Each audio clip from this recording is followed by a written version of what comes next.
Hello बच्चों, welcome to my channel learning knowledge. आज हम शुरू करेंगे क्वेश्चन नंबर 4। क्वेश्चन नंबर 4 आपके सामने दिया हुआ है, जिसमें लिखा है कि how many terms of the AP. मतलब आपको एपी दिया गया है जिसके अंदर 9, 17, 25 ये एपी दी गई है, ठीक है। और हमको सम दिया है, मतलब एस एन दिया है 636। तो देखो हमें इसके अंदर क्या निकालना है, must be taken the how many terms. हमको इसमें एन निकालना है। सबसे पहले देखो क्या दिया है, एस एन दिया हुआ है मेरे को 636, ठीक है। डी निकालते हैं। डी का फॉर्मूला होता है A2 माइनस A1। A2 कितना हो गया, 17 माइनस 9, तो कितना आ गया डी। डी आ गया मेरा 8, ठीक है। डी आ गया, ये भी आ गया। अब लगाते हैं हम इसके अंदर एस एन वाला फॉर्मूला, बड़े वाला। N upon 2, 2A plus n minus 1 d, ठीक है। ये कितना हो गया, 636 is equal to n upon 2, 2 a कितना है 9 प्लस एन माइनस 1 डी कितना है 8। ये इधर जाके मल्टीप्लाई हो जाएगा, कितना हो जाएगा, ये हो जाएगा 1272 is equal to n 18 plus 8 के मल्टीप्लाई इसमें करो 8 एन माइनस 8, ये हो गया, ठीक है। अब ये कितना हो गया, अब ये हो जाएगा मेरा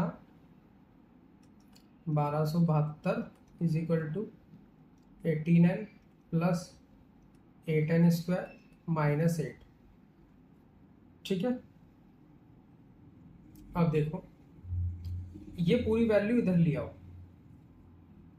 या इसको इधर ले जाने से बेहतर है हम इस 1200 को ही इधर ले जाते हैं। तो ये कितना हो जाएगा, अब इसको हम फॉर्मेट में लिखेंगे 8n स्क्वायर प्लस 18n। लेकिन इसके अंदर एक चीज और है, हाँ ये एक चीज तो इसमें रह गई, मैं भी बताता हूँ।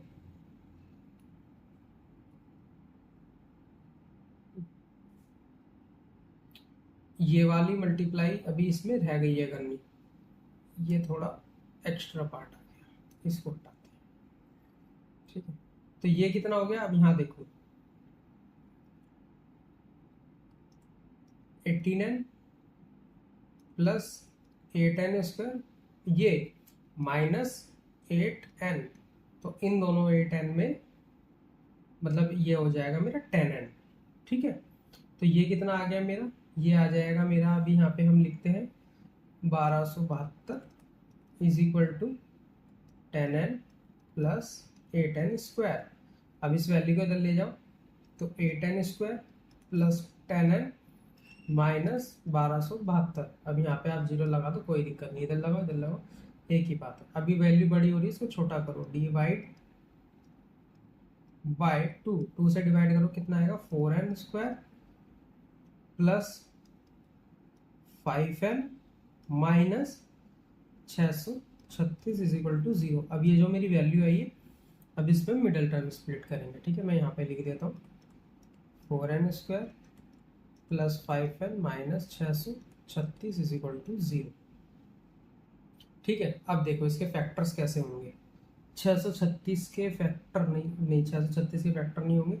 इसके अंदर होगा 636 की मल्टीप्लाई होगी 4 में, तो ये कितना आ जाएगा, ये आ जाएगा 6 चौक 24 का 4, 2 12 13 14 हासिल 1 24 है 25, 25 44 के हमको फैक्टर करने हैं, ठीक है। 25 44 के इसके अंदर फैक्टर होते हैं, मैं आपको बता देता हूँ फैक्टर कैसे निकालते हैं। 25 44 आप ऐसे करके डिवाइड कर मतलब करते चले जाओ, फैक्टर आ जाएंगे।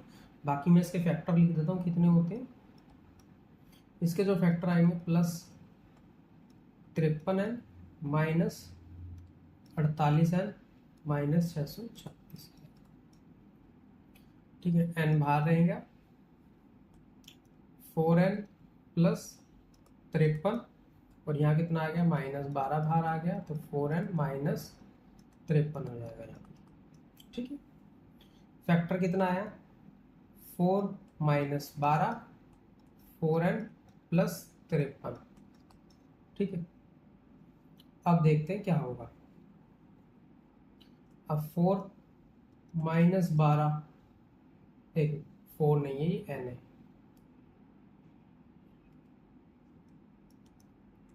n minus 12 is equal to 0, तो n इज इक्वल टू 12, और ये 4n इज इक्वल टू मतलब प्लस 53 इज इक्वल टू 0, तो 4n is equal to minus 53, और माइनस वाली वैल्यू हम कंसिडर ही नहीं करेंगे, तो n इज इक्वल टू 12, और यही मेरा इसका आंसर है।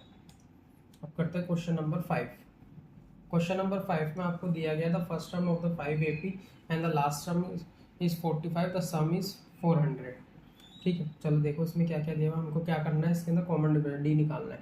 तो ए मेरे को 5 दिया गया, ठीक है, लास्ट टर्म मेरे को 45 दी गई है, ठीक है, और इसके अंदर क्या दिया है, एस एन मेरे को 400 दिया है, ठीक है, एन मुझे निकालना है number of term, and D भी मुझे निकालना है।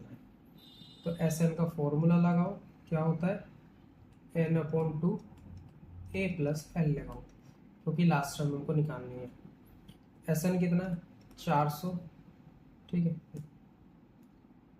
Is equal to n upon two a कितना है, 5 प्लस 45, ठीक है, तो 400 is equal to n upon two multiply by 50 कितना आ गया, 25, ठीक है, ये 25 इधर जाके डिवाइड हो जाएगा, एन मेरा यहीं रहेगा, तो ये कितना आ गया, 25 चौका 100, 16, तो एन की जो मेरी वैल्यू आई वो आ गई मेरी 16।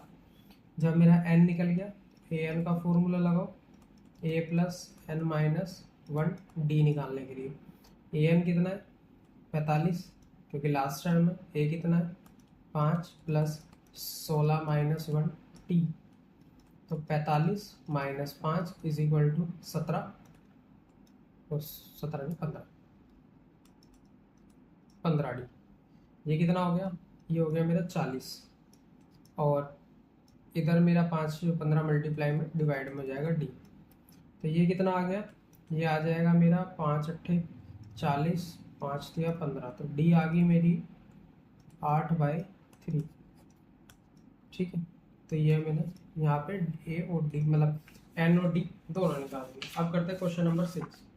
क्वेश्चन नंबर 6 में आपको दिया गया है कि the first and the last term of the AP 17 and 375 respectively, common difference इसका 9 दिया गया, हाउ मेनी टर्म्स एन निकालना है, ठीक है, और एस एन निकालना है, सब नंबर ऑफ सब। तो देखो क्या दिया है, ए दिया है 17, लास्ट टर्म दिया है 350, डी दिया है 9, एन मुझे फाइंड करना है, और एस एन भी मुझे फाइंड करना है। तो सबसे पहले क्या करें, हम इसके अंदर फॉर्मूला लगाते हैं, ए एन का लगा देते हैं, चलो a n is equal to a plus n minus 1 d, इससे हम एन निकाल सकते हैं। ए एन कितना है, 350 is equal to 17 plus n minus 1 d, तो 350 minus 17 is equal to n minus 1, d कितना है 9, ठीक है, इसमें से इसको माइनस करोगे तो आएगा 333, और 9 इधर मल्टीप्लाई में इधर जाके डिवाइड हो जाएगा, एन माइनस 1, इसको काटो कितना आएगा, 9 दिया 27, ठीक है, कितना बच गया, इसके अंदर बच गया 6, 9 7 63 37, और 37 में एक प्लस हो जाएगा, तो जो मेरी एन की जो वैल्यू आई है वो आई है 38, ठीक है। अब निकालते हैं एस एन, ठीक है, N upon two a plus L, ठीक है, एस एन इधर ही रहेगा, एस एन निकालना, एन कितना है 38 अपॉन टू ए कितना है 17 प्लस 350, ठीक है, इससे इसको काट दो, कितना आ गया 17 नहीं 19, 19 की मल्टीप्लाई किसमें करोगे 3 6 7, इसकी मल्टीप्लाई इसमें करोगे तो एस एन की जो मेरी वैल्यू आएगी वो आएगी 6973, ये इसकी वैल्यू आएगी। करते हैं क्वेश्चन नंबर 7। क्वेश्चन नंबर 7 में दिया है find the sum of first 22 term, मतलब हमें पहले 22 टर्म का सम निकालना है ऑफ द एपी। डी हमको 7 दिया है एंड 22nd टर्म हमको दी गई है 149। देखो एस 22 मुझे निकालना है, डी मेरे को इसमें 7 दिया है, और A22 मेरे को दिया हुआ है 149, सम नहीं है टर्म है, इसलिए A22 लिया। देखो A22 अगर लेते हैं तो वो होता है A+21D, ठीक है। तो ये कितना दिया है 149 इजिकल टू, इससे मैं A निकाल सकता हूँ A+21 इंटू 7, क्योंकि D की मेरे को वैल्यू दी गई 49, ठीक है। इधर माइनस हो जाएगा क्योंकि ये प्लस में है, यहाँ पे जितना भी आएगा 21 सकते 147 इजिकल टू A। तो A आ गया मेरा 2। जब A आ गया तो SN का फॉर्मूला लगाओ, N/2, ठीक है, A+L। SN कितना लेना 22, मतलब N मेरा 22 है, नंबर ऑफ टर्म 22 है, अपॉन में 2। A कितना है 2 प्लस लास्ट टर्म कितनी है, वो लास्ट टाइम हमने 22 ही लिया हुआ है, तो लास्ट टर्म होगी मेरी 149, ठीक है। तो ये इससे कट जाएगा 11 आ जाएगा, तो 11 की मल्टीप्लाई करेंगे हम 151 में, और 11 की मल्टीप्लाई बहुत आसान है 1 6 6 और 1। अगर ये मल्टीप्लाई कैसे करिए आपको समझना है तो मेरे व्हाट्सएप चैनल को ज्वाइन कर लेना, उसके अंदर सारी टिप्स एंड ट्रिक्स सब लिखा हुआ है किस तरीके से आप फास्ट कैलकुलेशन कर सकते हो, ठीक है। अब करते हैं इस वीडियो का लास्ट क्वेश्चन, इस चैप्टर का नहीं, इस वीडियो का last question, question number 8। Question number 8 में लिखा है find the sum of the 51 terms AP whose second और the third term if 14 and 18, second और फर्स्ट टर्म दिए हमको। तो S51 मुझे निकालना है, सेकंड टर्म दी है मेरे को 14, थर्ड टर्म दी है मेरे को 18। तो D तो आराम से निकल जाएगा, A2 माइनस A1 होता है, तो इसके अंदर मैं अंदर लिख सकता हूँ A3 माइनस A2 भी कर सकते हैं। तो 18 माइनस 14, तो D कितना आ गया मेरा 4, D मिल गया मुझे, ठीक है। A2 क्या होता है A+D, A2 कितना दिया 14 इजिकल टू A+D कितना है 4, 4 इधर जाके माइनस हो जाएगा, 14 माइनस 4 इजिकल टू A, तो A आ गया मेरा 10, D मिल गया और मेरे को A मिल गया। अब निकालते हैं हम S51, इसके लिए कौन सा फॉर्मूला यूज होगा, इसके लिए हम यूज कर लेते हैं, लास्ट टाइम हमको दी नहीं गई है तो इसके अंदर यूज होगा बड़ा वाला फॉर्मूला। तो S51 के लिए हम करेंगे N/2 2A प्लस N-1D, ये वाला फॉर्मूला यूज होगा। 51/2, क्योंकि 51 है ना N मेरा, तो 2 मल्टीप्लाई बाय 10 प्लस N कितना दिया है N 51 है ना, D कितना है 4, 51/2, ये कितना आ गया 20 प्लस 52, 52 में कितना होता है, नहीं माइनस है ना, 50 चौका 200, 200 आ गया। तो ये कितना आ गया 51/2 मल्टीप्लाई बाई, इसमें इसको प्लस करेंगे तो आएगा 220, 220 को 2 से काटोगे तो आएगा 110। अब 51 और 110 की मल्टीप्लाई करोगे तो 5610 आएगा, और यही इसका आंसर, ठीक है। बस ये इतना ही है। आई होप मेरा पढ़ाया हुआ समझ में आया होगा, समझ में आया तो चैनल को सब्सक्राइब करें और अपने फ्रेंड्स में भी ज़रूर शेयर करें। बाकी के नेक्स्ट क्वेश्चन नेक्स्ट वीडियो में।